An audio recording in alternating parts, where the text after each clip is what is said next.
This is problem 3-122. It's on page 144.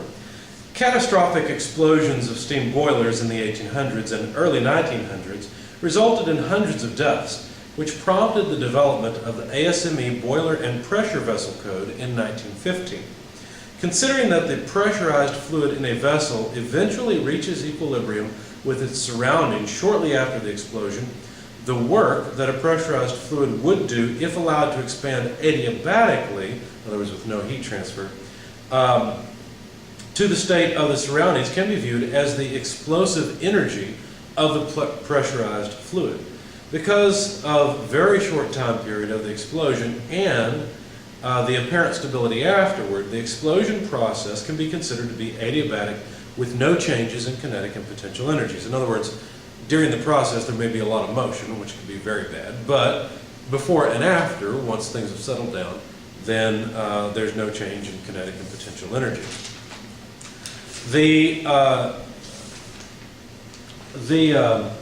closed system conservation of energy relation in this case reduces to negative W equals M U2 less U1. Then let's write some of this down. Negative W equals M U2 less U1. Then the explosive energy, EEXP, becomes M U1 less U2. Okay, where the subscripts 1 and 2 refer to the state of the fluid before and after the explosion respectively, or in other words, in that order. The specific explosion energy, EXP, lowercase e, EXP, is usually expressed per unit volume. Now be careful, in this class most of the time we express specific properties as per unit mass properties. This is going to be a per volume property instead, per unit volume. And it is obtained by dividing the quantity above by the total volume of the vessel. So if we take M U1 less U2 divided by the volume, you'll notice that mass per volume is density, but volume per mass is just specific volume. So using my notation, this is just specific volume. Now notice that we would have taken this to be the specific, or the total volume before the explosion, not afterwards. So this would have been the volume of the vessel, and so we can get the specific volume in the initial state. Show that the specific explosion energy of an ideal gas with constant specific heats is P1 over K less 1 times 1 minus T2 over T1. Also determine the explosion energy of 20 cubic meters of air at 5 megapascals and 100 degrees Celsius when the surroundings are at 20 degrees Celsius. Why did I write T2 equals 20 degrees Celsius? Well, I wrote that because notice after the explosion, all of the air is going to come into equilibrium very quickly with the air around it, and its temperature therefore would be at 20 degrees Celsius. So we're just basically supposed to go from here to here. So let's see, what mathematical gymnastics can we perform to go from here to here? Well, if you look at it, you notice that we've got a change in internal energy here. And that internal energy change does not appear in our final equation, but the temperatures do. So if there's something that could relate internal energy change to temperature change, it might be useful. In fact, there is such a thing. It is the heat capacity at constant volume, right? T2 less T1. I guess I'll go ahead and expand this as well. U2 less U1. Now you might look at this and say, well, there's no way that the air inside of the pressure vessel remains at constant volume. It expands. That is true. It does. And that's why I always say you should think of it this way. The change in temperature, or the constant volume heat capacity, allows you to relate a change in temperature to a change in specific internal energy. Whereas the constant pressure heat capacity allows you to change, or to express a change in temperature to a change in enthalpy. So if you're writing this down, you should probably also write down this equation, which of course I've had you do in class many times. But let's do it again, just so that you begin to build that bridge. So since this is very close to what we want, but we want U1 less U2, then I think we could write it this way, right? This would be CV T1 less T2 over specific volume in state 1.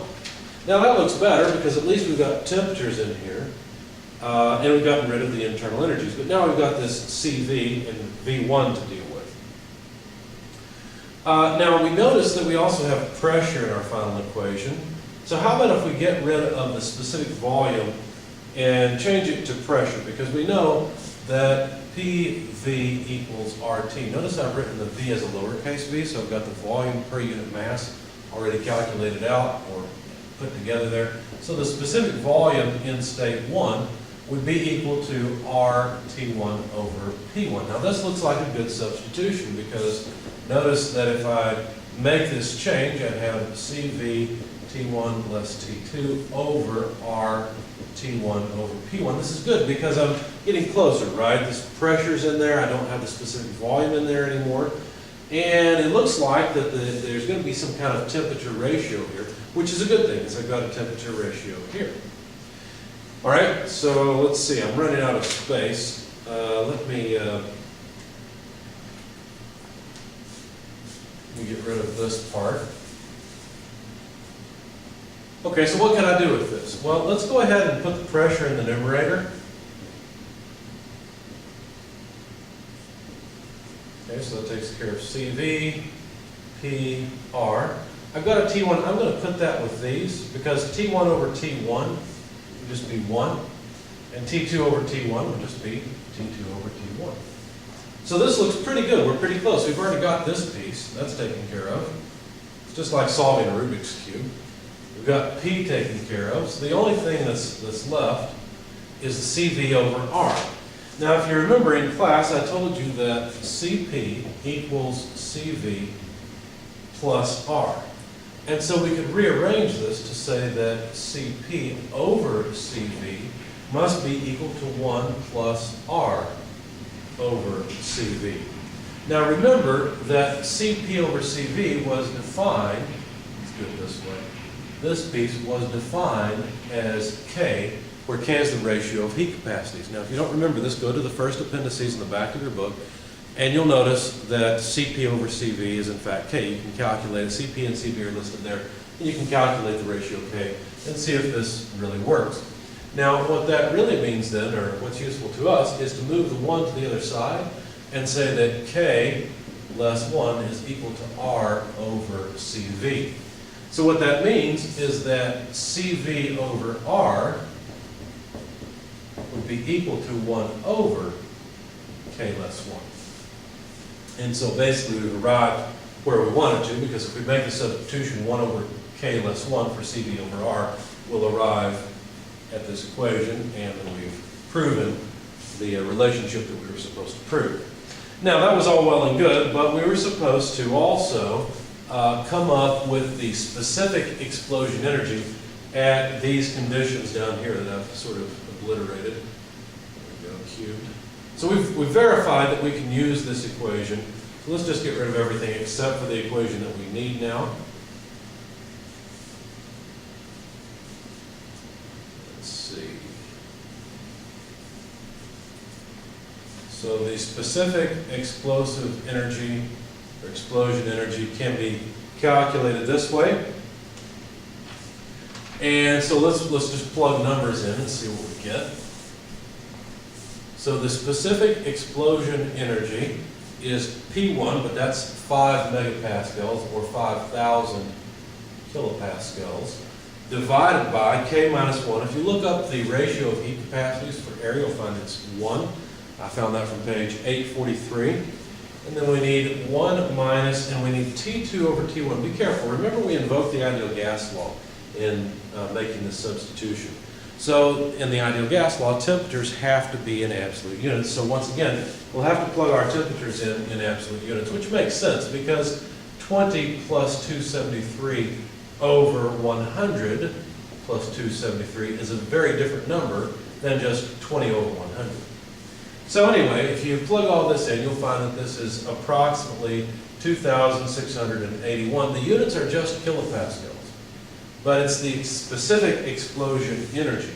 Now we want to find the total explosion energy because we know we have 20 cubic meters of this air. So the explosion energy is the volume in state 1 times the specific explosion energy in state 1. Well, it's not really in state 1 because it's going to go from state 1 to state 2. So this really captures the potential of the change.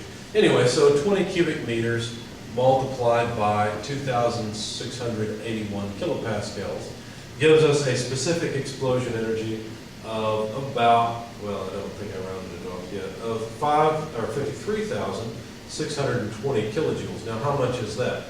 Well, that's about 14.894 kilowatt hours. Now, I really like to relate all the stuff we're doing in this class back to things that you're familiar with. Now, you all purchase electricity from your utility. You probably pay about 10 cents per kilowatt hour. So this is about $1.49 worth of electricity, which you know if your electric bill is range from $100 to $200 a month. That's not a whole lot of electricity. Okay, but here's the thing. This energy is all being released like that, very, very quickly. So that's a very high power output. Okay, because power, remember, is energy per time. So this is devastating, not so much because of the quantity of energy, but because that energy is released all at once.